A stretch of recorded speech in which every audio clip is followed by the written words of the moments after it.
Hey quilters, it's Mary with Merry-Go-Round Quilts. Today I'm going to show you a super easy, beginner-friendly star pattern that you can make in a straight line or as an edge-to-edge all-over design on your quilt top. Let's get started.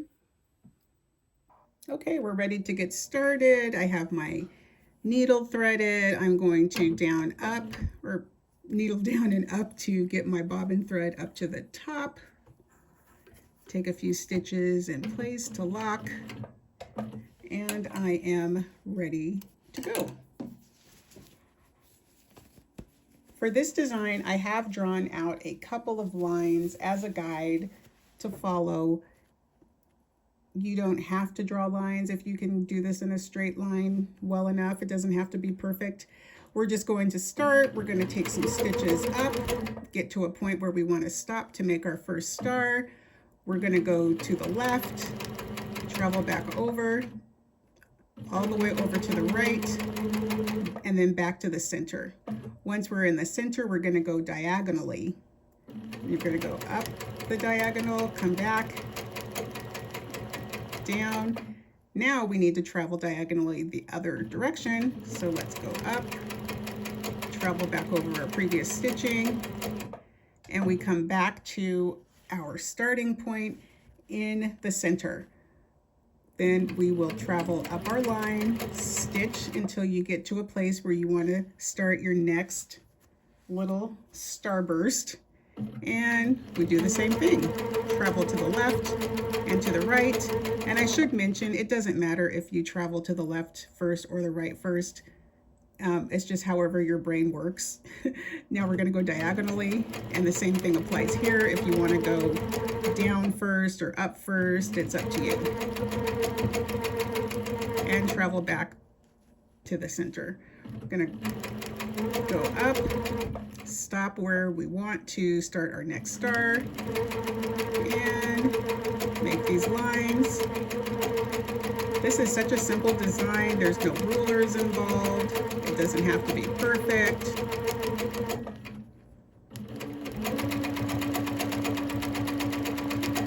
Diagonal. Whoops. That one got away from me a bit, and I didn't quite travel over my stitching lines. Again, you know me, I'm not going to rip anything out. I am just going to be careful on the next one, course correct, and try to do my best with traveling over my stitching lines on the next ones. Now you can make your lines as long as you want. You can do short ones, you can make them longer. It's up to you and all in the look that you are going for.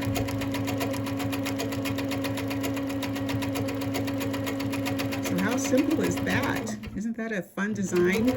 Travel up, make your straight line, make your diagonal lines, come back to the center. We'll make one more here. Diagonal. Ah! That's a crazy one. Don't look too closely at that one. And then up.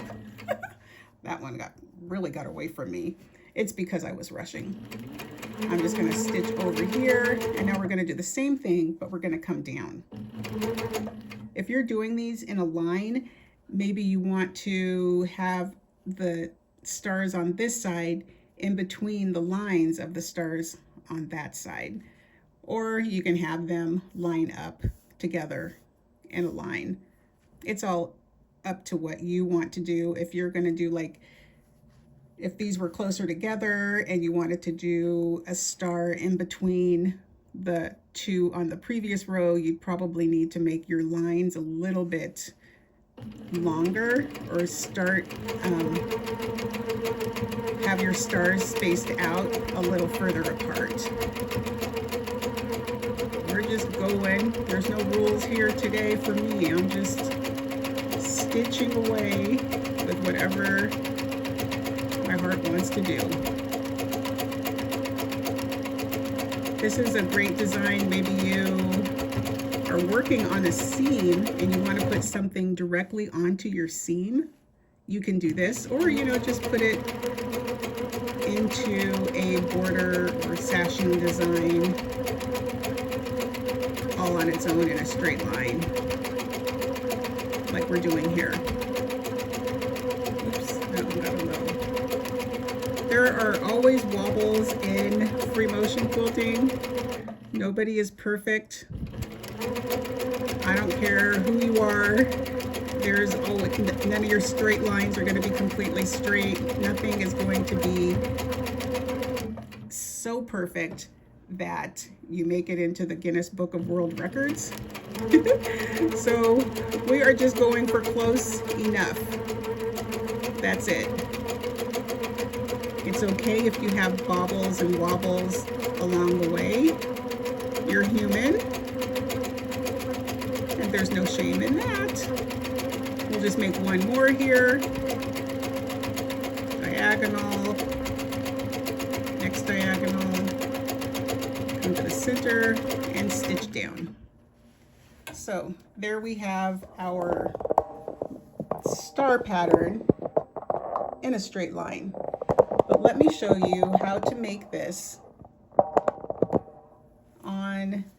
as an all-over design on your quilt top. We're going to be doing like a squiggly line, and then we're going to make a star. Get to a point where you want to stop and just start making your star. Because we are not working on a straight line, you probably will have some more lines for your star poking out your starburst. Then here we just had the one, and then the two going across, and then the line coming down served as our next one. So once you get to the center, just come out any old place, kind of just loop your way around and start again.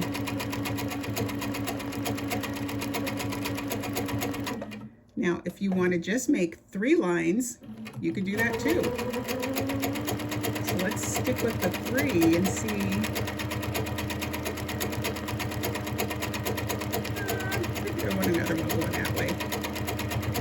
You can come out anywhere between any of these starbursts that you made. Just stop and then just come out any place. There's no set place that's better than others. Think about where you want to travel next on your quilt top. I want to travel up, so I want to go through one of the lines of my star that goes up.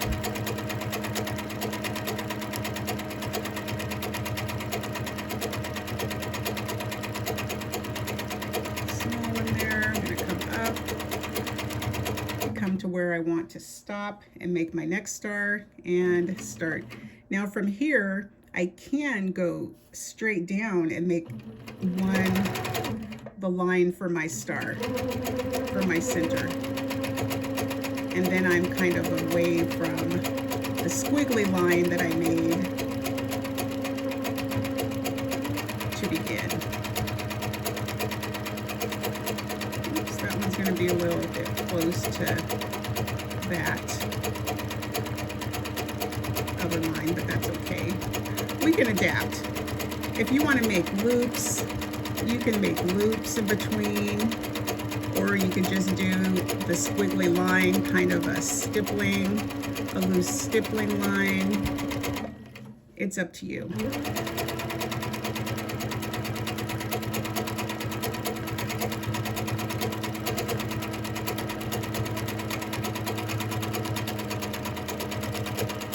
That one I kind of came out on the edge of a star instead of going into the center, but again, that's okay. No rules. Once you get the hang of it, you'll just do whatever feels right for you. So, this star is a little bit bigger. Maybe not. Come back into the center and decide where I want to go.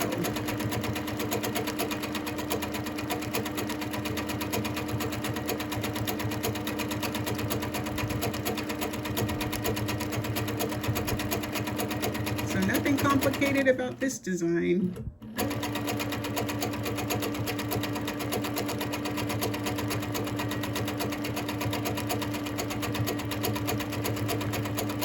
can quilt a straightish line, then you can do this design. If you want to make more lines in your star, maybe you want to do a really dense star that has a lot of spokes, I guess we can call them, you could do that too. I'm sticking with 4, but you can always do more. Reposition here, make a few more coming down, and then we'll stop and see what it looks like. 1, 3, 4, come back to the center, come out. If you get to a space where you don't have a lot of room, but it's enough of a blank space that it would be noticeable if you didn't put anything in there, just make a little baby star.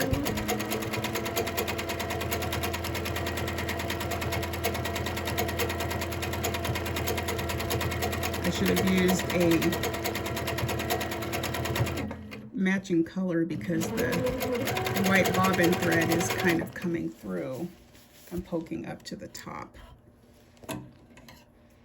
So usually a good idea to match, especially if you're using a dark thread on the top and a light thread on the bottom. You could get a little bit of thread poking through. So there we have our star pattern in a row and as an all over design. If you like this video, please like and subscribe to my channel and stay tuned for more quilty inspiration that will help you to become a more confident quilter. Thank you.